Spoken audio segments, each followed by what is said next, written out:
자, 이제 비과세를 보겠습니다. 자, 비과세는 이렇게 있고, 여기 입주권도 아까 비과세가 된다고 했는데, 걔는 뭐 거의 시험에 잘 안 내기 때문에 여기만 잘 보시면 됩니다. 일단은 네 가지가 있는데, 요 1번하고 4번은 제목 외에는 안 물어봐요. 내용은 물어볼 게 없어요. 파산 선고 받아가지고 처분한 비과세 해주겠다는 얘기지. 그러니까 법원에서 파산 선고 받으면 남은 재산 처분하게 되죠. 그죠? 그러면 그거는 빚 갚으라는 얘기죠. 청산해서. 그러니까 양도세 과세는 안 하겠다는 얘기고, 조정금은 그냥 내용 필요 없고요. 혹시 나오면 항상 요거는 뭐라 하겠어요. 뭘 주고 받았다는 얘기인데 실제로 물건을 사고 파는 아니기 때문에 얘는 그냥 없는 돈으로 친다. 그것만 기억하시면 돼요.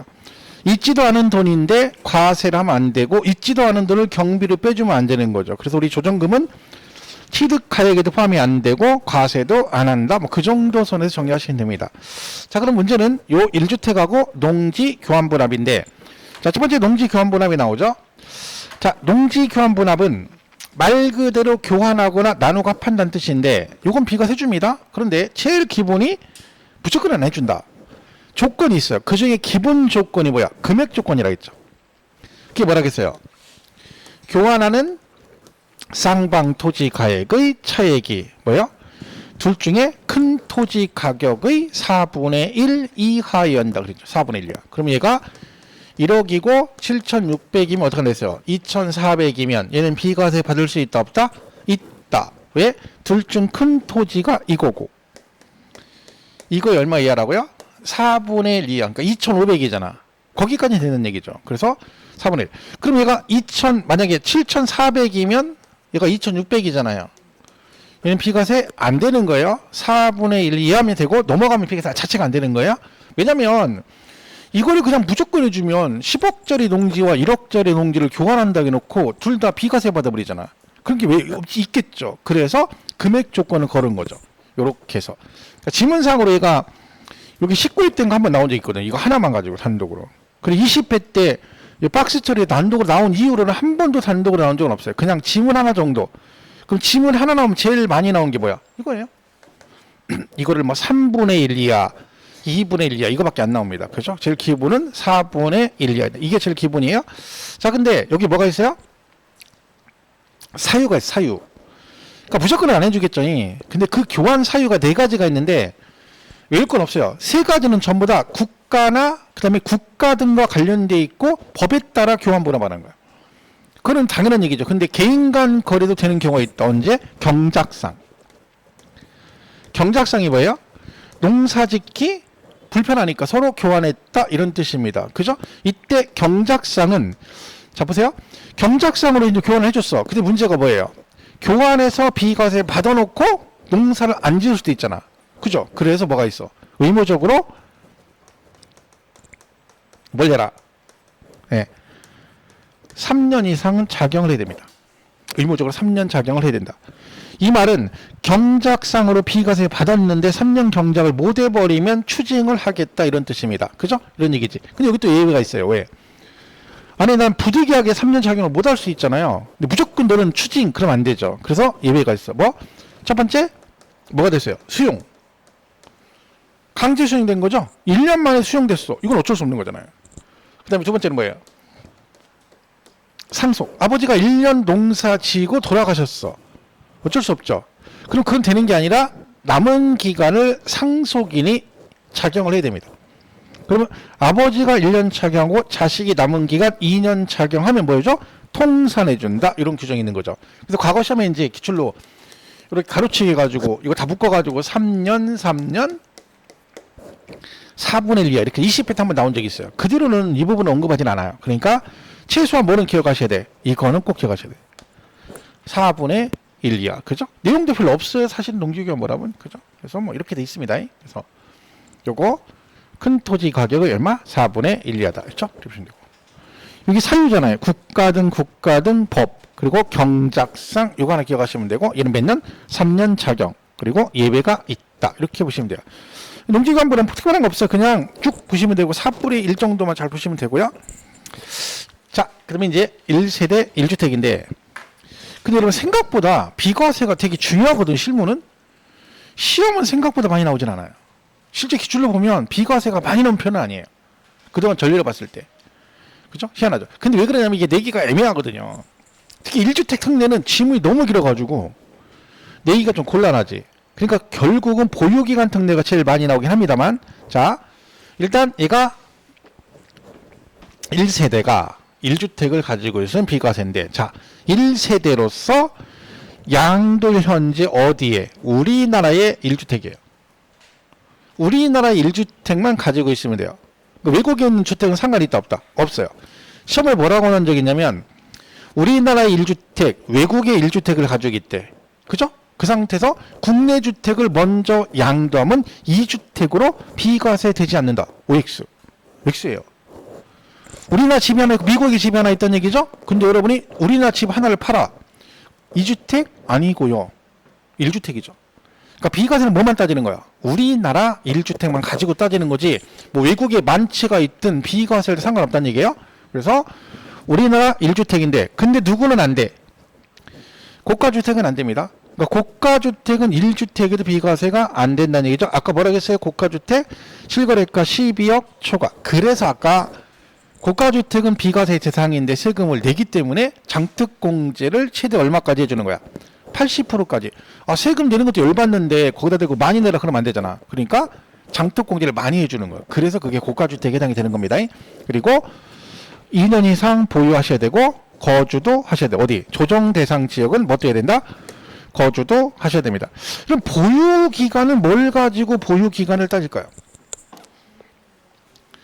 공부상으로 따집니다. 공부상. 대표적인 등기부 등본이나 토지 대장, 건축물 대장을 말하는 거고, 거주는 뭐야? 그 집에 들어가 살아야 되는 거죠. 그죠? 그리고 거주 기간은 뭘 가지고 따져요? 입증을 해야 돼?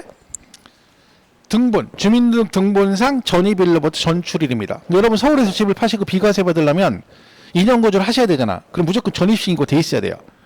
그럼 그걸 띄워다 주면 전입일자하고 전출일 날짜가 있을 거 아니야. 그걸 가지고 2년 거주를 따지는 겁니다. 자, 보시면 되고. 그리고 미등기는 안 되고요. 그 다음에 토지도 비과세 되죠? 자, 이 토지는 올해 개정상이죠? 얘가 원래는 이렇게 돼 있었어요, 여러분. 개정되기 전에는 도시지역 밖 10배, 도시지역 안은 5배. 이렇게 돼 있어, 단순하게. 근데 요거를 수도권 수도권을 세분화시킨 거예요. 근데 이거는 여러분 되게 복잡하게 생각할 게 없는 게, 여기 보면 도시지역 수도권은 주상공 3배, 녹지 5개, 수권 밖은 5배, 밖은 이렇게 돼 있잖아요. 이거 외우지 마시고 그냥 이렇게만 기억하면 돼. 얘는 똑같잖아. 도시지역 밖은 주택 바닥 면적 몇 배까지? 10배까지 비과세 해준다는 뜻이죠? 그러면 원래가 도시지역은 5배 했잖아요. 근데 이 중에 주상공만 3배야. 그러니까 그것만 기억하면 돼. 주거, 상업, 공업지역은 몇 배? 3배. 나머지는 무조건 몇 배? 5배 이러면 돼요. 그걸 굳이 주상공 여기는 뭐고 녹지는 뭐고 막 수도권 이렇게 하면 머리 아파요. 되게 단순하잖아. 그죠? 도시지역 밖은 몇 배라고? 10배. 그리고 나머지 주상공 나온 몇 배? 3배. 주상공 아니면 다 뭐? 5배. 이렇게 정리하세요. 그래 안 틀려. 괜히 뭐 여기는 3배, 녹지는 5배, 수도권 밖은 5배 이래 보세요. 여러분 나중에 문제 풀 때 엄청 헷갈려. 그럴 필요가 없어요. 단순하게 가시면 돼.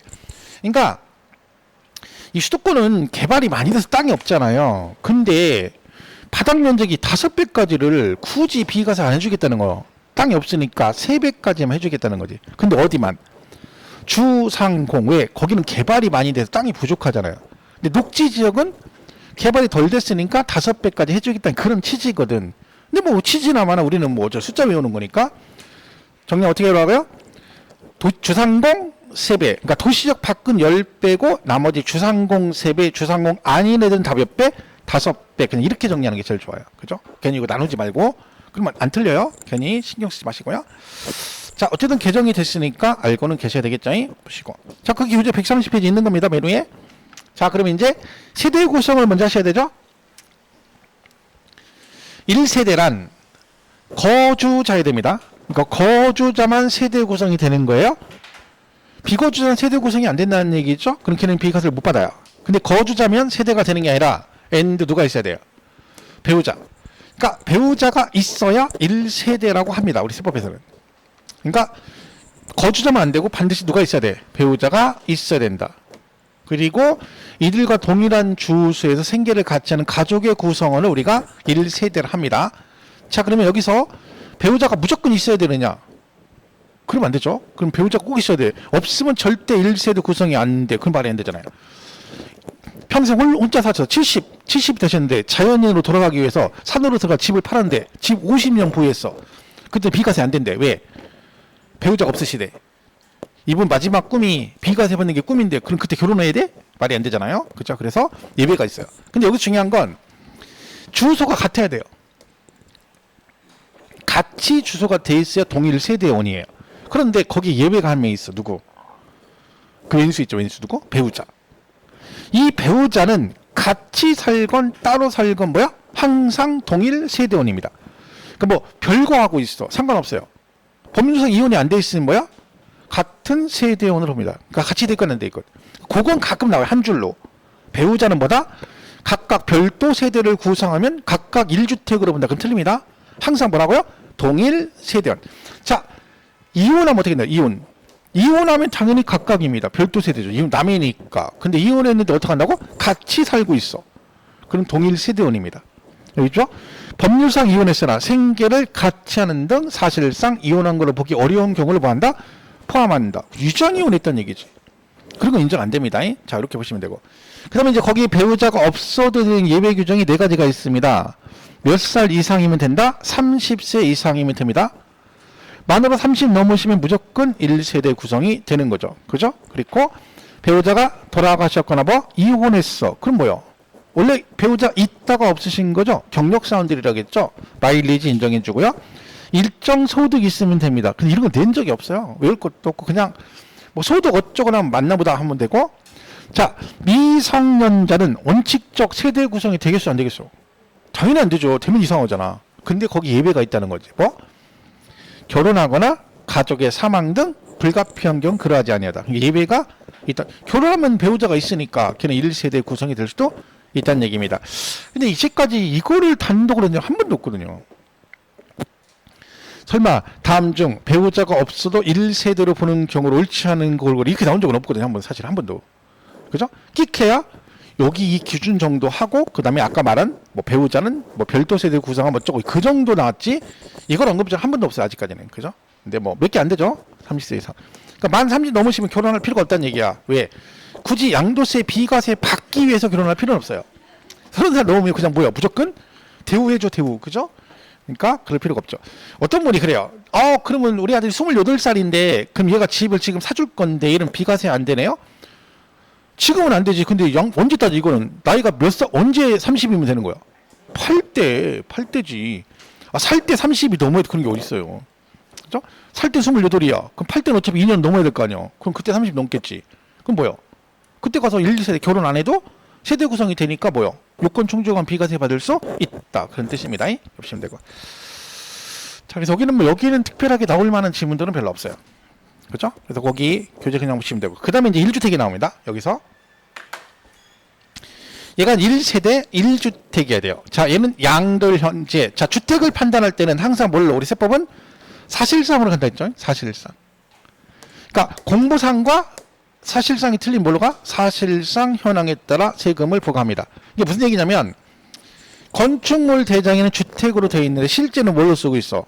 영업용 점포로 쓰고 있어. 그리고 팔았어. 주택이 아니다. 아니다. 걔는 그냥 과세가 되는 거야. 영업 점포로. 특히 대표적인 게 오피스텔이라 있죠. 오피스텔은 업무용 시설입니다. 그죠? 그런데 걔가 주거용으로 쓰고 있으면 걔는 뭐가 되는 거야? 주택이 되는 거야. 그러니까 이게 진짜 많이 아직도 실무적으로 볼 때 잘 모르시는 분들이 그것 때문에 세금 왕창 내는 게 되게 많아요. 아파트 하나 있고 오피스 하나 있어. 오피스를 세줬어. 그러니까 뭐라 그래? 나는 오피스텔은 주택이 아니니까 1주택이다 하고 팔아. 나중에 국세청에서 너 2주택이야. 그럼 막 가서 쌍욕하고 욕하죠? 근데 뭐래요? 이게 왜 주택이냐니까. 너 이거 주거용으로 임대차 계약 지금 세줬지? 그러니까 너 뭘로 줬어? 주택 임대차 계약 썼지? 그러니까 뭐라고? 그러는 거죠. 본인이 이실직고 하는 거죠? 지금 뭘로 쓰고 있다고? 네, 주거용으로 임대차 계약을 쓰면 걔가 주택으로 쓰고 있는 거잖아. 그럼 걔는 실제 용도가 뭐야? 주택이죠. 그럼 얘는 뭐야? 주택인 거야. 2주택인 거야. 그건 진짜 조심해야 됩니다. 그죠? 본인이 이실직고 했잖아. 그랬잖아. 그죠? 맞았단 얘기죠. 그럼 그렇게 되는 거예요. 그래서 항상 실제 현황을 갑니다. 그래서 그리고는 상시 주거용이어야 돼요. 무슨 얘기야? 평상시 거주 목적으로 써야지 주택이 되는 거야. 그래서 여기 보시면 별장, 콘도, 합숙성 주택이다 아니다? 아니다. 왜? 얘는 거주는 가능하지만 동일 세대원이 평상시 거주하는 건 아니잖아요. 그죠? 주택이 아니다는 얘기죠. 그래서 상시 주거요. 그러니까 평상시 거주 목적 안 쓰면 주택은 뭐야? 별장이 될 수 있는 거예요. 그죠? 세법상 보시고. 그 다음에 이유는 뭐냐면 매수자의 등기 지연으로 공부상 2주택이 된 경우. 자, 무슨 얘기예요? 여러분 집을 2개 가지고 있는데 팔았어. 상대방이 잔금 다 받고 있는데 등기를 안 해갔어. 아직도 누구 앞으로 돼 있어? 여러분 앞으로 등기돼 있어. 그럼 2주택이죠? 근데 뭐 하면 돼? 그 매매 사실을 확인을 시키면 나는 몇 주택이 되는 거야? 1주택. 얘가 왜 그런 거야? 뭘 우선으로 하기 때문에? 사실상 그래서 그런 거야.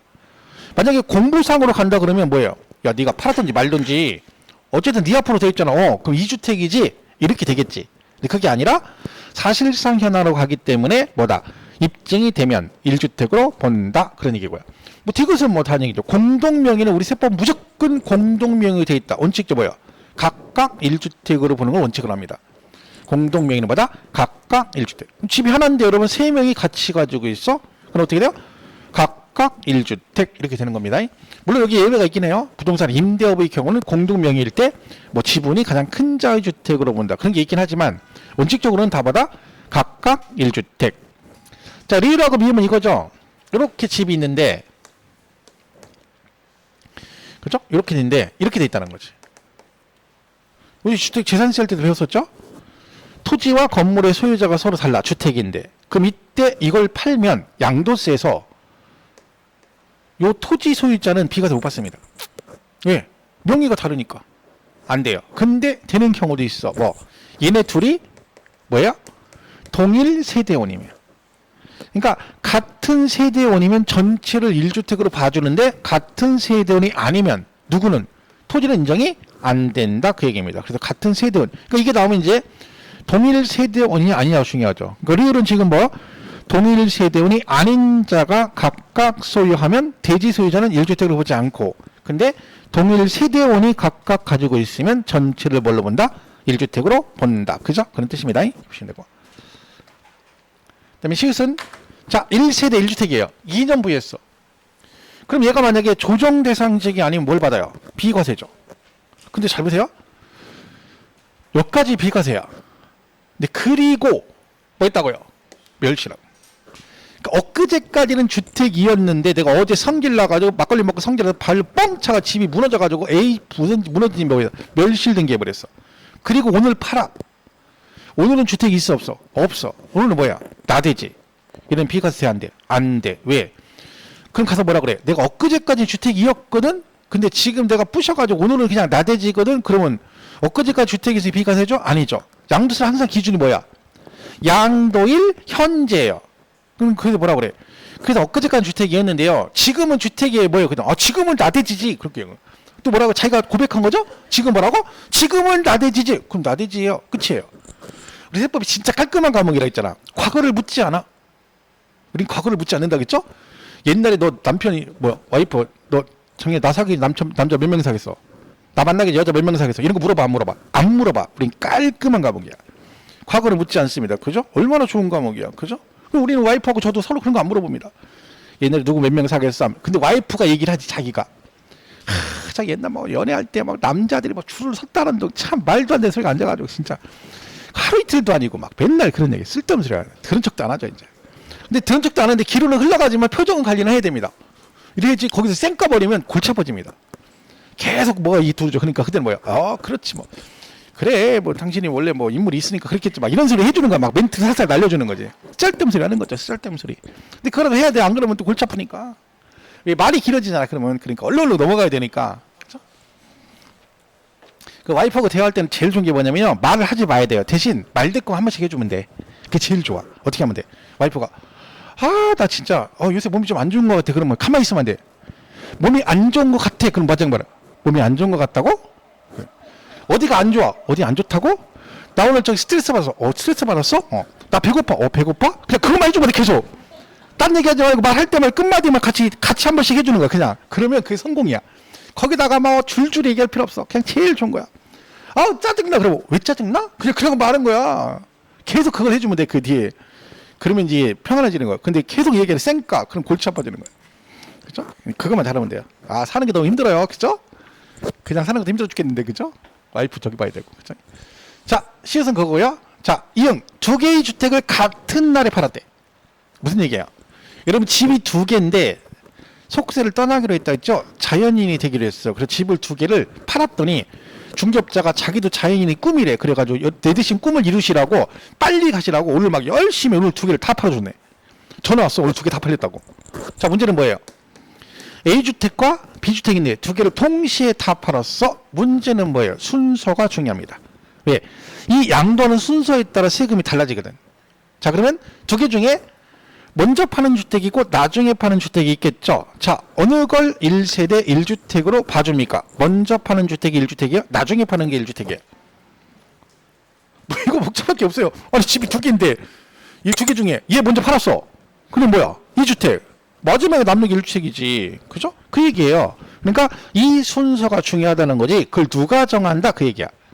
누가 정해야 돼? 내 거니까 내가 정해야지. 여러분이 선택하는 순서에 따라 주택을 파는 걸로 본다. 그 얘기입니다.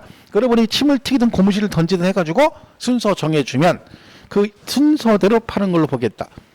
자 이러면 얘는 10억에 팔았고 여기는 5억에 팔았어요. 자 세금을 덜 내시려면 어느 걸 먼저 팔았다고 해야 세금이 덜 나올까요? B. 자 얘는 살 때 9억에 샀고요. 얘는 1억에 샀어요. 속세를 떠나는 마당에 마지막으로 국가에다가 세금 좀 왕창 내고 가겠다. 그런 순간 희생정신을 가지고 있는 거지. 5억을. 양도세는 말했잖아요. 얼마에 파는지가 중요한 게 아니라 차익이 중요하다. 차익. 그죠?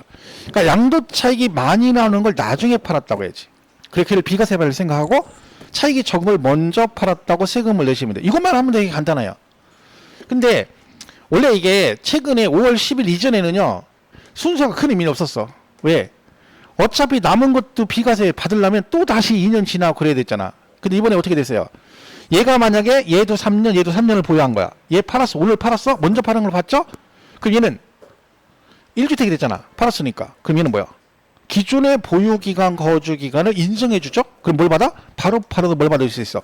비과세 받을 수 있다. 원래 이게 이랬었는데 정부에서 개정을 해가지고 어떻게 바꾼 거야?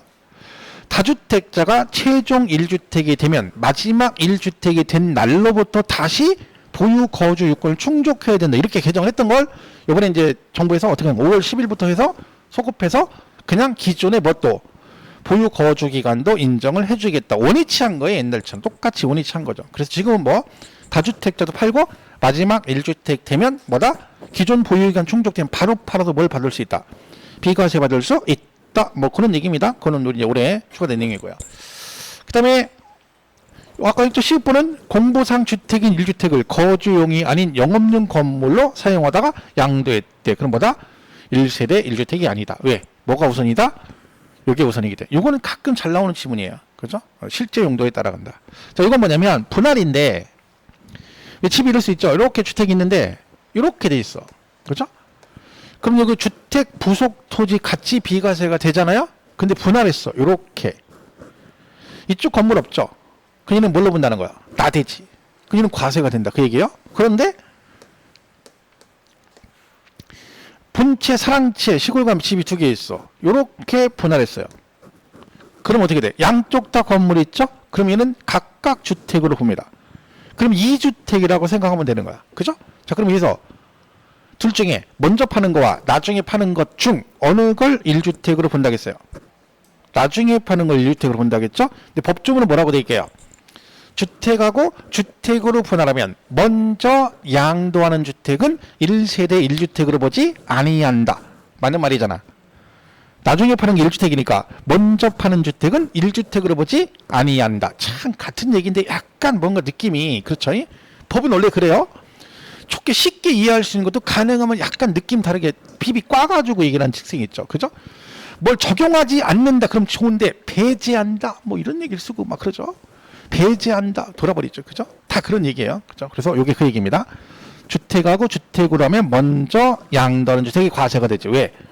1주택이 아니니까. 그죠? 근데 주택하고 토지로 하면 당연히 뭐 토지는 과세가 된다. 그게 거기 쭉 나와 있는 얘기입니다. 130페이지 3번에 1주택 오른쪽 미음 비읍 시읒 이응 그러니까 뭐 그 지금 설명한 거니까 뭐 굳이 여러분 읽을 필요 없고 나중에 읽어보시면 되는 거지. 그죠? 설명만 잘 들으면 되는 거예요. 그죠? 그 다음에 이때 고가주택 나오죠? 131페이지. 자, 고가주택 뭐가 기라고요? 실거래가로 양도가액이 얼마? 12억을 초과하는 주택을 말한다. 12억 초과. 고가주택은 두 군데밖에 안 나온다고 말씀드렸죠? 우리 국세에서만 쓰는 용어고요. 지방세는 고가주택이 없어요. 그런 용어를 쓰질 않아요. 이거 말고 어디 나와요? 우리 전에 배웠죠? 부동산 임대업. 거기서 고가주택 나오지. 근데 그때는 뭐가 고가주택이에요? 기준시가 9억 초과. 얘는 양도세는 실거래가 얼마? 12억 초과. 그래서 두 군데밖에 안 나옵니다. 잘 보시고. 자, 그래서 얘는 뭐예요? 고가주택은 12억 초과하니까 비과세 안 된다겠죠? 근데 어떻게 안 됐어요? 형평성 차원에서 어디까지는? 12억까지는 뭐 해준다? 비과세 받을 수 있고, 초과되는 부분만 과세한다 해서, 지난 시간에 과표할 때 고가주택 계산하는 거 공부했었습니다. 그거 잘 기억하시고요. 자, 그래서 뭐 이거 했었죠? 앞전에 배운 거 이건 똑같이 했던 거 보시면 되고. 자, 겸용주택이 있는데, 이거는 뭐 했던 거니까 굳이 뭐 또 할 필요 없겠죠? 자, 이것도 필요 없고요.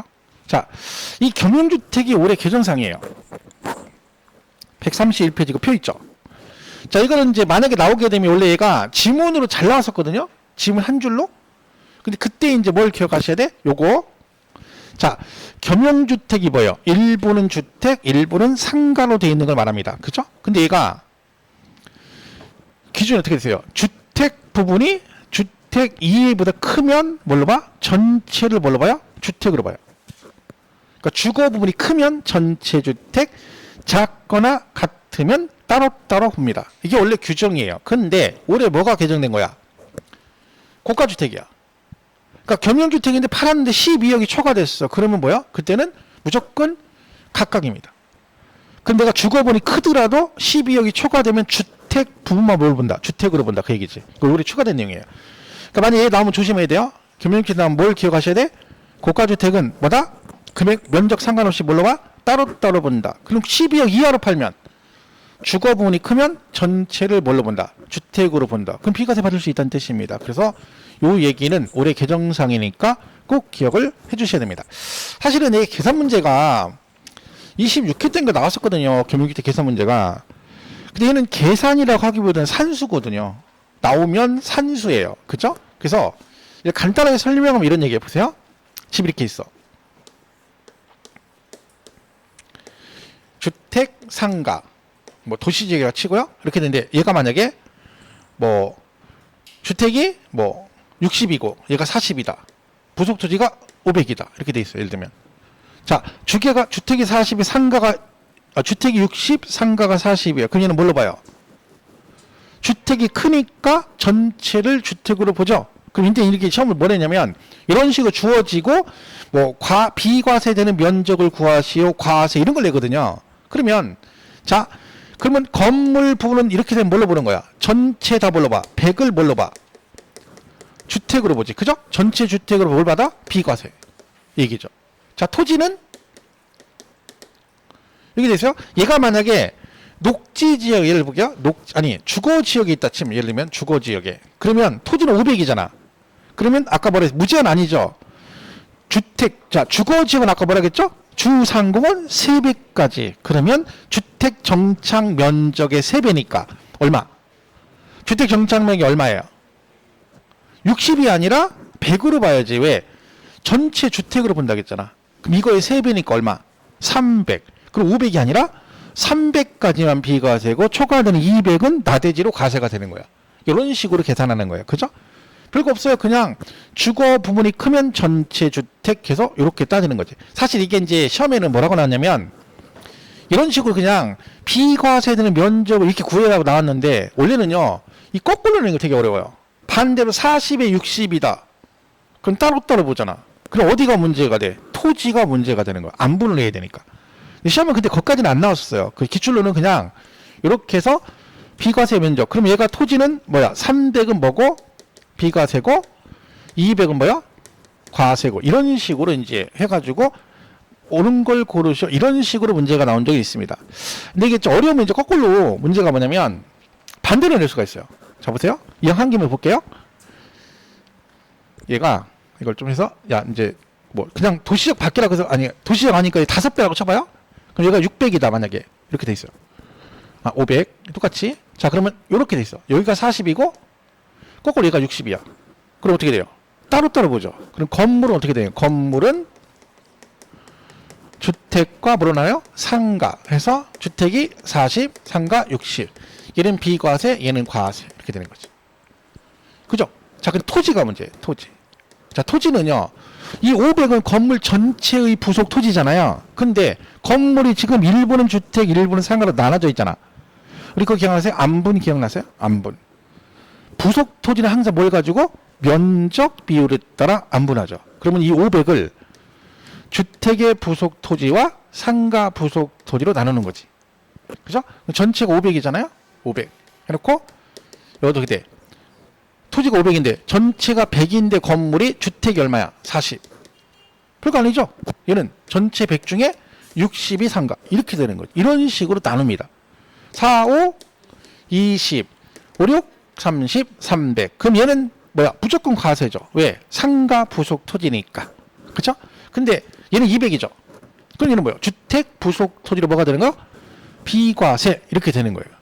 이런 식으로 하는 거죠. 그 토지 안분이 좀 어렵죠. 자, 이렇게 됐어요. 600 이렇게 돼 있어. 그럼 어떻게 되나요? 얘가 이렇게 되겠죠. 46은 24, 66은 36 이렇게 되죠. 그럼 여기는 과세. 자, 얘는요. 240 비과세 그러면 안 되지. 왜? 도시지역 아까 여기 5배라고 했잖아. 그러면 주택 정착매 5배까지는 비과세잖아요. 주택 정착이 40이잖아. 4, 5, 20? 200. 그럼 토지는 어떻게 돼? 토지는 얼마만? 200만 토지는 비과세고 얼마는? 여기 360에 40에서 얼마? 400이 과세가 되는 거야. 이러면 지기 어렵죠. 이렇게 풀면. 여기까지는 되게 어려운 거예요. 근데 저렇게는 잘 안 냅니다. 보통 그 범위 안에서 문제를 내죠. 왜? 이걸 이해를 하고 있느냐, 뭐, 그걸 물어보는 거지. 뭐, 얘가 정확하게 뭐 이렇게까지 알고 있니, 그걸 물어보는 거 아니니까 시험에는 그냥 그 범위 안에서 구하는 걸 냈었어요. 기출로는. 그죠? 이렇게 되는 거지. 근데 이 나중에 뭐가 문제 아세요? 이렇게 이제 구했어요. 근데 이제 뭐요? 시험 문제는 다음 중 과세되는 면적을 구하시오. 그랬는데 다 구해놓고 비과세 구하지. 그게 문제야. 비과세 구해. 이제 나중에 시험 문제는 과세 범위를 구하랬는데 다 계산해놓고 여러분 뭘 골라? 비과세 면적을 골라버려. 그래야 틀린다니까. 그게 문제. 죽으라고 풀었는데 또 엉뚱 푸는 거지. 이게 참 이게 문제가 그래요. 죽으라고 풀었더니 또 이게 문제고 여기까지 갔다 하시면 또 뭐가 또 있고 그죠? 공부해도 걱정이고 안 해도 걱정이고 그죠? 그런 거지. 그러니까 여러분 그런 경우 하잖아. 문제 풀 때 다음 중 틀린 걸 고르셔놓고 1번, 2번 틀린 거 고르다가 3번부터 옳은 거 고르고 있잖아. 그죠? 막 그렇죠. 지문이 기니까 잃어버려. 그러니까 안 잃어버려. 어떻게 안 잃어버리려고 문제 풀 때 여기다가 틀린 것은 에다 막 동그라미 치죠? 틀린 것. 이거 지금 뭐해? 2번 딱 이건 상당 여기서 또 잊어버리는데. 그러니까 짬밥이 필요한 거야. 그게 짬밥이 우선인 거야.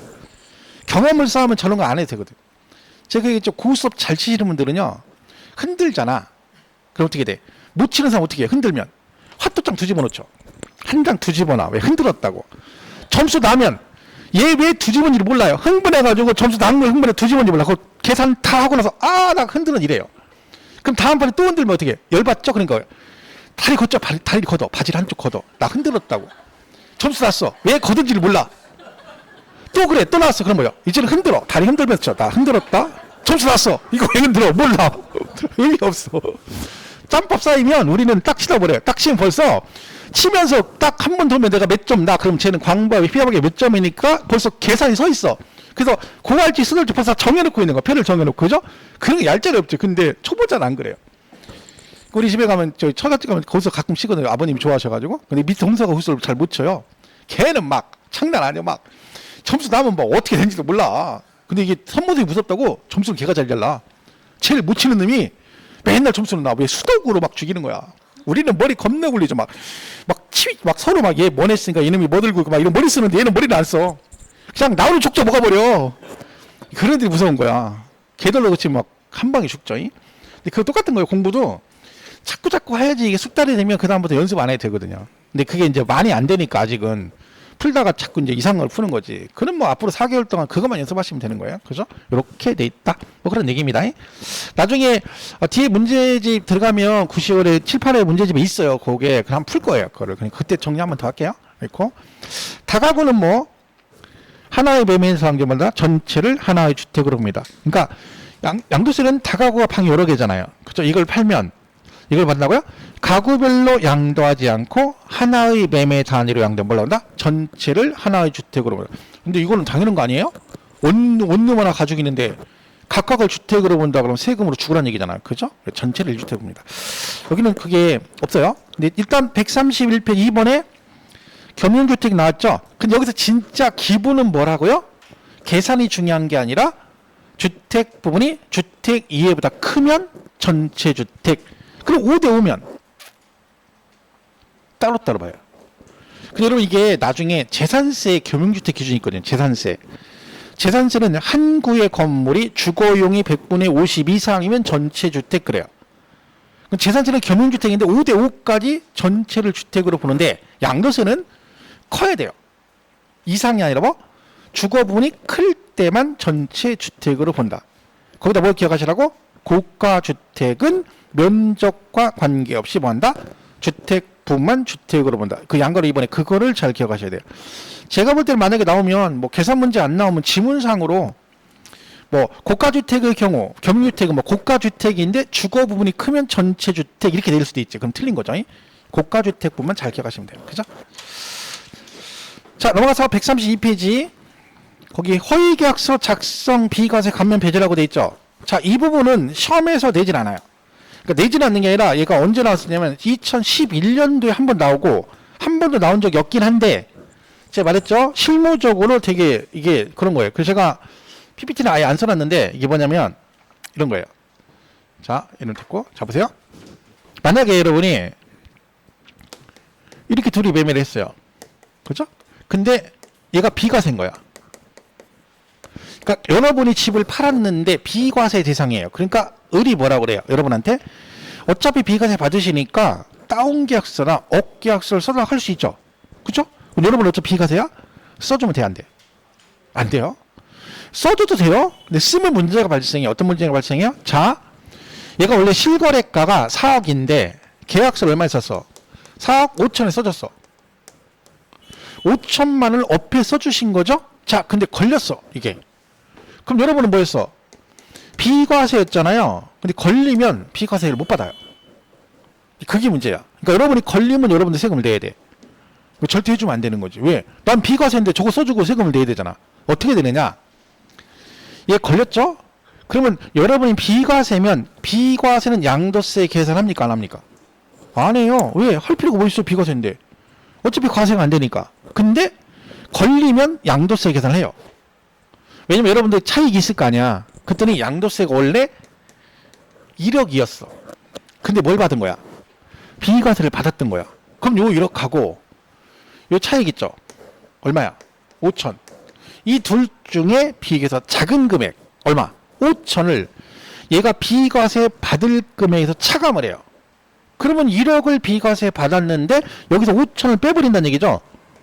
그럼 5천만 원은 비과세 안 해준다는 얘기잖아. 그럼 여러분 이거 하나 써주고 걸리면 얼마를 내라는 얘기야. 그치. 이 계약서만 써주고 5천만 원 내야 돼요. 그럼 실제로 5천이 과세가 됩니다. 해주면 돼? 안 돼? 안 돼. 나 감면 대상이야. 또 해줬어. 똑같아요.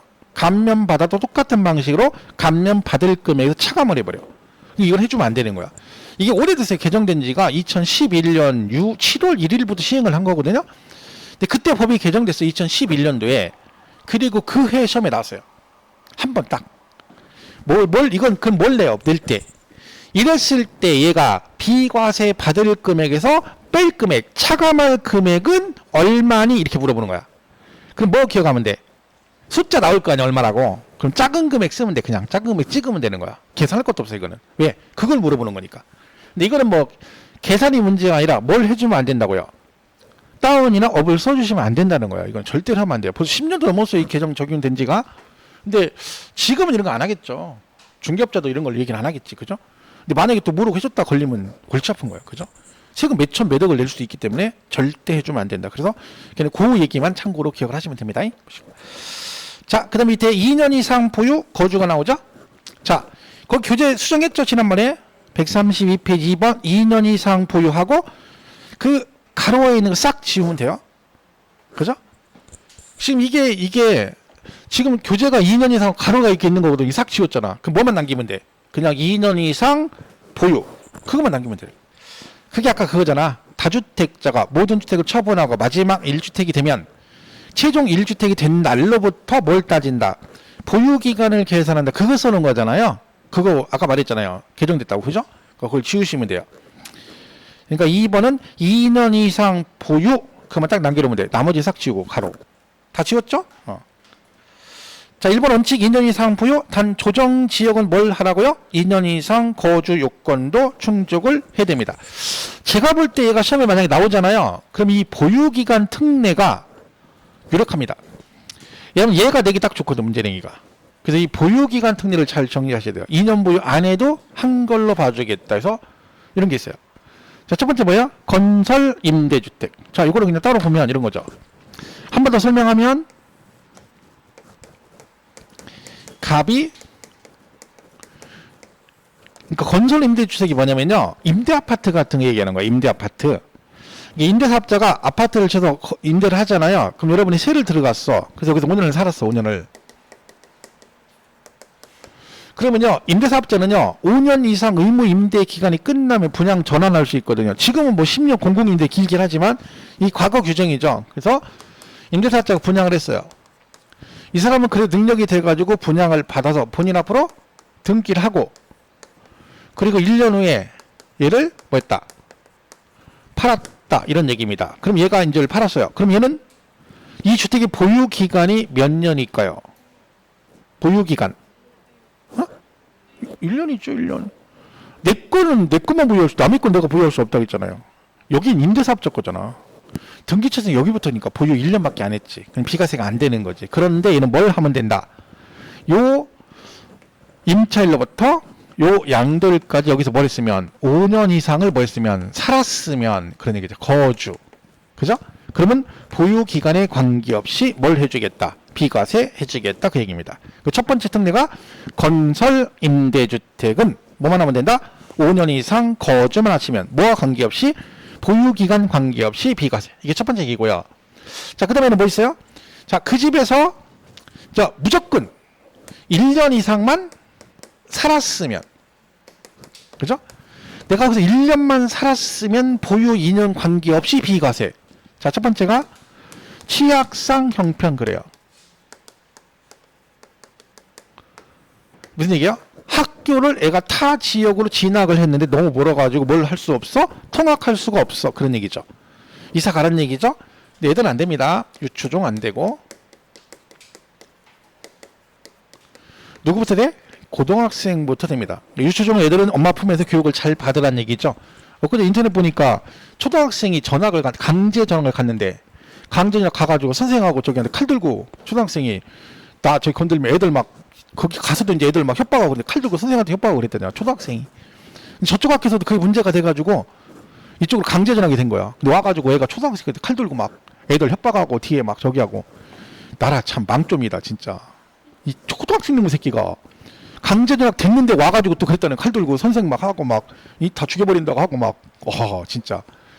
근데 그게 참 말이 됩니까? 근데 이해가 안 가요. 그죠? 애들 타기하는데 붙잡아놓고 막 협박을 그랬대도 칼 들고 막 애가 선생님한테도 그러고.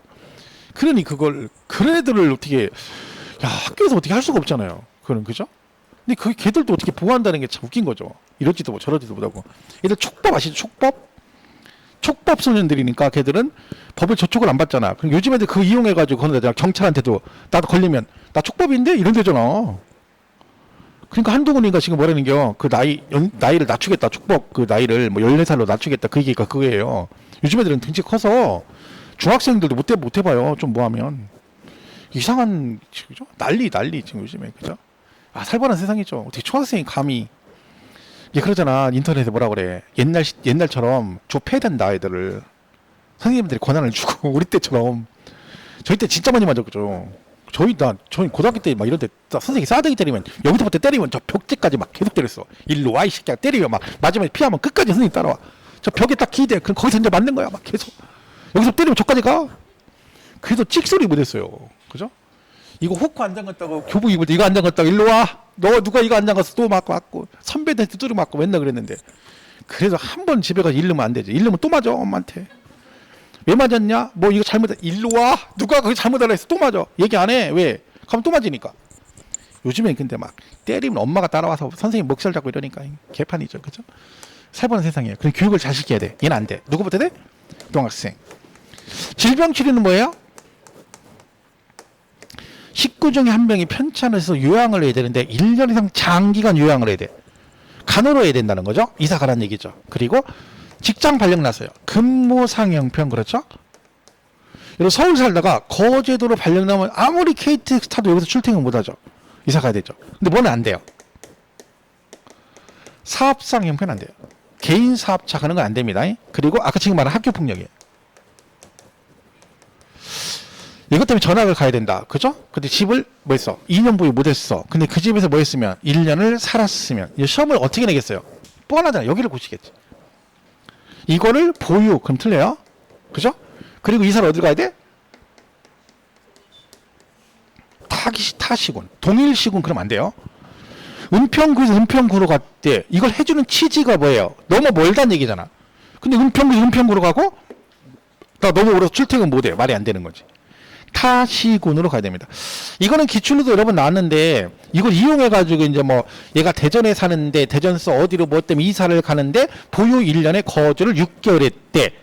이건 비과세 되니 안 되니 이렇게 물어보는 거지. 그러면 6개월 거주 근무상형편이래. 그래서 6개월 거주잖아. 비과세 안 돼. 안 돼. 왜? 1년 이상 거주. 그런 식으로 출제가 되는 거죠. 우리가 풀 기회가 또 있습니다. 그랬고 자 그 다음에 마지막에 이제 뭐예요? 무조건 해주는 게 있어. 보유 거주 안 따지고 무조건 비과세. 뭐 있어요? 수용. 그죠?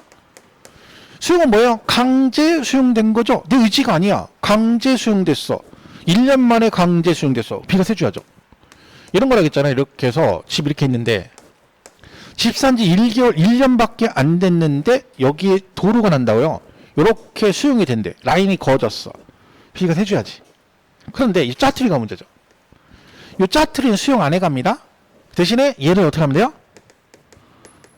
이거 수용되고 5년 안에 팔면 비과세는 받을 수 있습니다. 하지만 얘는 추가 수용은 절대 안 된다는 얘기지. 그죠? 그런 얘기고요.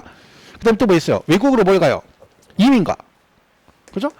외국으로 이민 가는 사람한테 세금 내고 가라 그러면 안 되죠? 자, 이민은 안 가지면 뭐 한다고요? 해외로 1년 이상 장기간 출국해요. 그러니까 이러면 직장, 대표적인 게 직장 발령 난 거예요. 남편이 외국으로 뭐 2년, 3년 동안 나가 있어야 되는데. 그죠? 그런 케이스죠. 근데 하필은 와이프가 따라간다는 거예요. 따라가는데 뭐예요? 집 팔고 가자는 거예요. 그래서 할 수 없이 팔아야 돼요. 그죠? 그럼 이 경우는 부득이한 경우니까 무조건 해줍니다. 단, 문제가 뭐예요? 이거 안 팔린다. 그죠? 이사를 가고 이민을 가야 되는데 집이 안 팔려. 그럴 수 있죠. 그럼 집 팔릴 때까지 기다릴 수 없죠? 그래서 어떻게 한다? 못 팔고 나갈 수도 있다는 얘기죠. 그럼 어떻게 한다? 그때는 출국한 날로부터 몇 년 안에 2년 이내 파시면 뭐 한다? 비과세 받을 수 있습니다. 자, 이건 시험에 이제 이거는 여러 번 나왔어요. 여기를 고쳐. 뭘로? 3년 그러면 안 됩니다. 몇 년 안에 팔았을 때만 2년.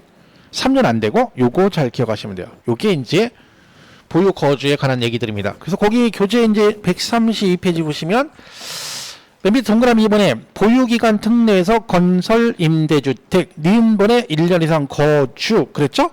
그거 보시면 되고 마지막 줄에 다른 시군구로 가셔야지 동일 시군으로 가면 안 된다.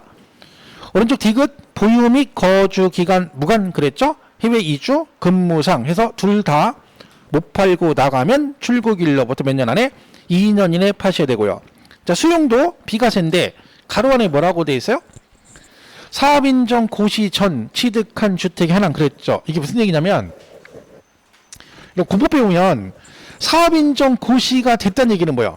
이제 대놓고 뭐 하겠다는 거예요? 수용을 하겠다는 얘기지. 근데 집을 산 거야 그때. 그리고 1년 있다 수용되니까 나 2년 보유 못했지만 비과세 해줘. 안 해주겠다는 얘기야. 그러니까 조건이 뭐예요? 언제 전에 사야 돼? 사업인정고시 나기 전에 산 주택만 해당이 된다. 그리고 나머지 짜투리도 몇 년 안에 5년 이내 팔면 비과세 받을 수 있다는 뜻입니다.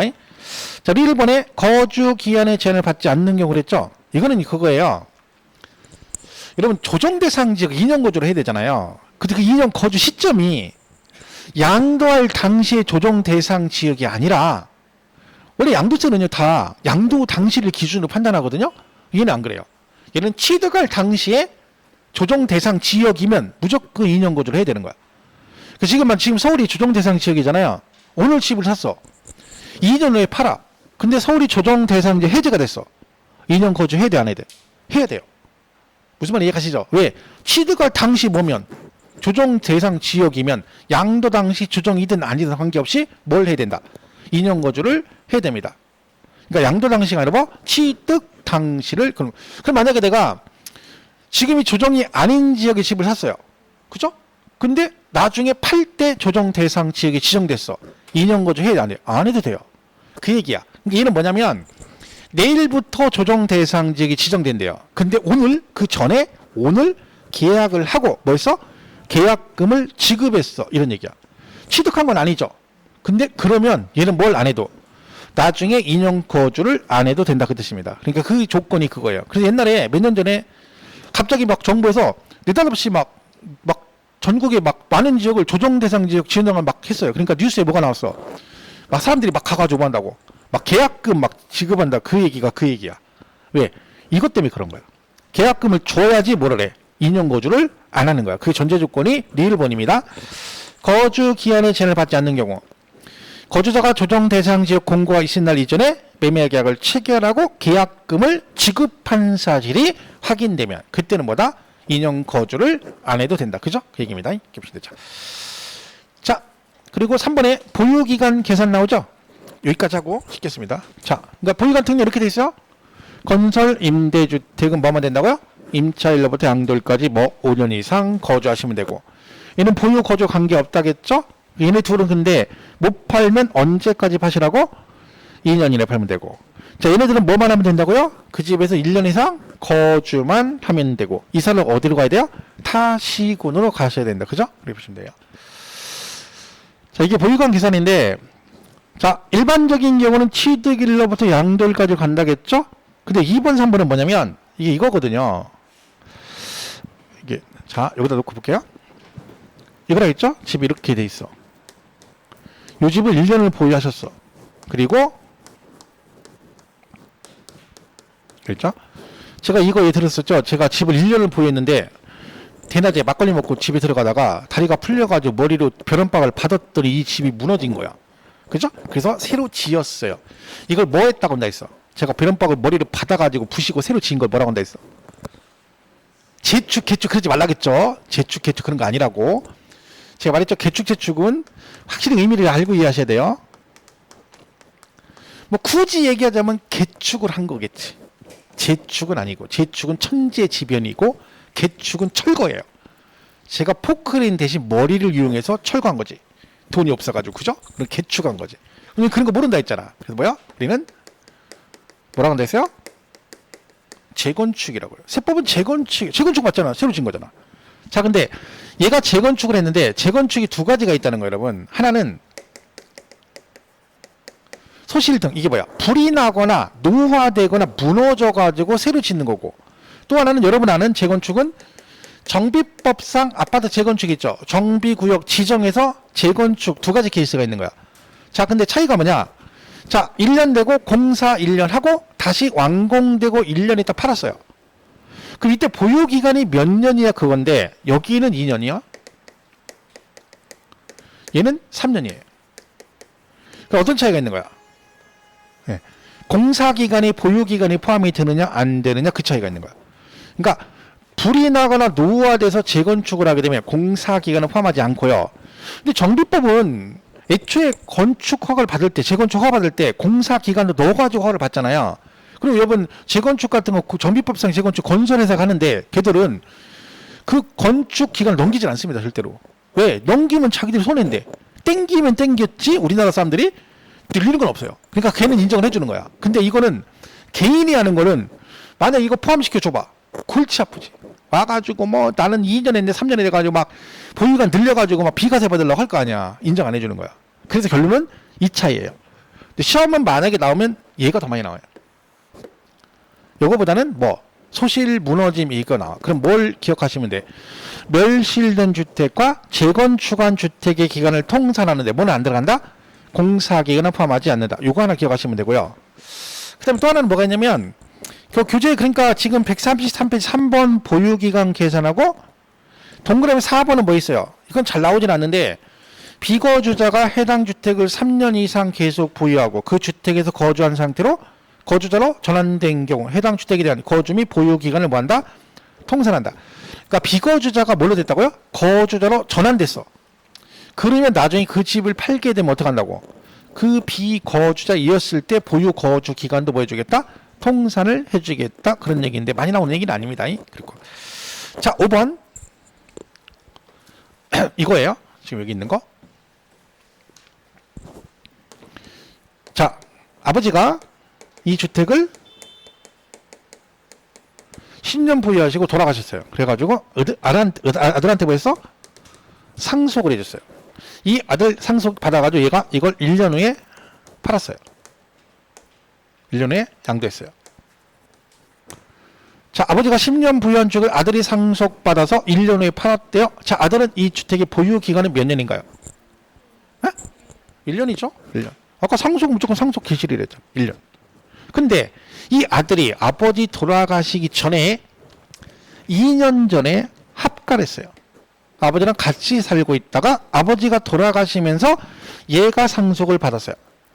그때는 몇 년이다? 이렇게 해줍니다.